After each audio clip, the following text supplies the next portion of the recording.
շատ հաճախ դու այդ մարդկանց չես կարող մեղադրես այդտեղ լինելու համար։ Որովհետև հասկանում ես, ինչ գոյություն ունի ինչ-որ մի մտածողություն, ինչ-որ մի աշխարհայացք, որը դաստիարակում է սերնդից սերունդ, ու որից այդ մարդիկ ինքնակամ չեն կարող դուրս գան։ Ինքնակամ իրանք չեն կարող հետազոտեն ինչ-որ նոր բաներ, այդ հետաքրքրասիրությունը հելնում է իրաց մեջից։ Այո։ By default այդ հետաքրքրությունը չի լինում իրաց մեջ։ Ու դու այդ մարդուն չես կարող դրանում մեղադրես։ Այն որ ասում են էշն ինչ գիտի նուշն ինչ է, դա վատ շատ կոպիտ օրինակ են բերում,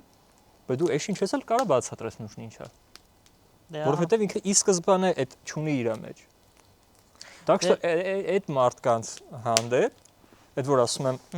իրանք քեզ բան են անում, չորով մերժում են, չեն էլ ուզում այդ քեզ լսեն։ Այդ մարդկանց հանդեպ պետք է գտնես իր պատխոդը։ Դու որ լսի մտնես դոկումենտալիստիկայի մեջ, դու կհասկանաս ինչ վատ է։ Ինչ դժվար է։ Ինչ վատ ես դու քեզ պայտակ զգում, ինչ բարոյական բարիերներ ես դու ստիպված անցնում, որ դու կարողանաս ստանաս քո ուզածը։